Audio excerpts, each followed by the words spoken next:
नमस्कार दोस्तों, tube channel में आपका दिल से स्वागत है। कुछ लोग जीवन में बहुत बोलते हैं, वो कभी भी शांत बैठ ही नहीं सकते। उनके जुबान हमेशा चलती ही रहती हैं। वह हर वक्त कुछ ना कुछ बकबक करते ही रहते हैं और वो अपने आप को बहुत ही बुद्धिमान समझते हैं। लेकिन जो सच में बुद्धिमान होते हैं वो शांत रहते हैं। वो हमेशा सोचते हैं कि उन्हें कम से कम बोलना पड़े, लेकिन बेवकूफ इंसान बहुत बोलता है। वह कभी शांत नहीं रहता। वो अंदर से इतने चंचल होता है कि ना चाहते हुए भी वो हमेशा कुछ ना कुछ बोलते ही रहता है। ज्यादा बोलने की बीमारी अक्सर इंसान को मुसीबत में डाल देती है और कभी कभी तो ज्यादा बोलने से हम खुद को ही दुखी कर लेते हैं।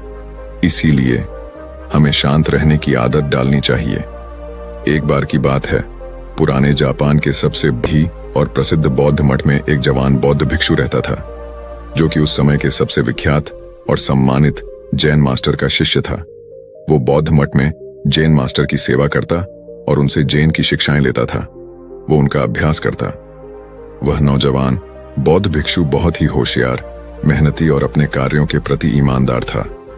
वह जैन मास्टर के द्वारा दी गई हर एक शिक्षा का पूरे लगन के साथ अभ्यास करता और पूरी ईमानदारी के साथ उनका पालन भी करता था। वह कभी भी अपने गुरु को शिकायत का कोई अवसर नहीं देता था। इसीलिए जैन मास्टर भी उससे बहुत खुश और संतुष्ट थे। दिन जैन मास्टर ने अपनी उस शिष्य को एक बहुत ही महत्वपूर्ण काम देने का निर्णय किया। उन्होंने उसे अपने पास बुलाया और उसके हाथों में एक पत्र देते हुए कहा, तुम्हें इस पत्र को जितना जल्दी हो सके क्योटो शहर में रह रही इसके असली मालिक तक पहुंचाना है। लेकिन याद रहे, किसी भी हालत में यह पत्र तुमसे खोना नहीं चाहिए और ना ही किसी दूसरे व्यक्ति के हाथ लगना चाहिए।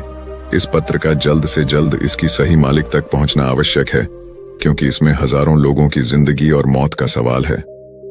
मास्टर का आदेश मिलते ही वह बिना एक क्षण गंवाए अपने काम में लग गया। उसने रास्ते के लिए भोजन लिया, अपनी तलवार उठाई और घोड़े पर सवार होकर निकल पड़ा। पत्र को उसके मालिक तक पहुंचाने के लिए वह अपने घोड़े को तब तक तेजी से दौड़ता रहा जब तक वह एक बड़ी सी नदी के किनारे नहीं पहुंच गया, जिसे पार करने के लिए एक संकरा सा पुल बना हुआ था। उस पुल के दूसरी तरफ एक समुराई योद्धा अपनी तलवार लिए हुए, जिसने पहले 100 लोगों से युद्ध करने की कसम खा रखी थी, जो उस पुल को पार करेंगे उसको उससे लड़ाई करना ही पड़ता। अब तक मैं वहां से गुजरने वाले 99 लोगों से युद्ध करके उन्हें मौत के घाट उतार चुका था और अब वे यहाँ से गुजरने वाले आखिरी 100वें व्यक्ति का बड़ी ही बेसब्री से इंतजार कर रहा था, जिसे युद्ध में मौत की नींद सुलाकर वे अपनी प्रतिज्ञा पूरी कर सके। जैसे ही उस नौजवान बौद्ध भिक्षु का घोड़ा उस पुल पर चलता है, सामुराई अपनी गरजती हुई आवाज में बोलता है, तुमने पुल पर कदम रख दिया है, इसीलिए अब तुम्हें मुझसे युद्ध करना होगा। अपनी तलवार निकालते हुए वह चिल्लाया, मरने के लिए तैयार हो जाओ। अपनी मौत को अपनी तरफ आता देख वह बौद्ध भिक्षु अंदर ही अंदर बहुत डर गया। लेकिन तभी उसे अपने गुरु की बात याद आती है कि पत्र बहुत महत्वपूर्ण है। यह किसी दूसरे व्यक्ति के हाथ नहीं लगना चाहिए। वह समुराई से पत्र की महत्ता के बारे में बताता है और उससे प्रार्थना करता है कि वह उसे उस पत्र को उसके गुरु तक वापस पहुंचा देने दे, और वह वचन देता है कि पत्र वापस करने के बाद वह जरूर उससे युद्ध करने वापस आएगा। वह उस समय उसकी बात मान लेता है और उसे वापस जाने देता है। वह पूरे रास्ते भर उस पुल पर हुई घटना के बारे में सोचते सोचते वो कब आश्रम पहुंच जाता है उसे पता ही नहीं चलता। आश्रम पहुंचते ही उन्हें तुरंत जैन मास्टर के पास जाता है और उन्हें सारी घटना के सुनाता है कि इस उम्मीद में कि मास्टर उसकी मदद करेंगे। लेकिन पूरी बात सुनने के बाद मास्टर सिर्फ इतना ही कहते हैं कि मेरे पास ऐसा कोई तरीका नहीं जिससे तुम एक समुराई योद्धा को तलवारबाजी में हरा सको। इसीलिए तुम्हारी मौत निश्चित है, लेकिन हाँ, मैं तुम्हें मृत्यु का सामना करने का सबसे अच्छा तरीका जरूर बता सकता हूं। जब तुम उस पुल पर पहुंचो तो अपनी तलवार को अपने सर के ऊपर उठाना और अपनी आंख बंद कर लेना और पूरी शांति के साथ खड़ीढ़े होकर इंतजार करना।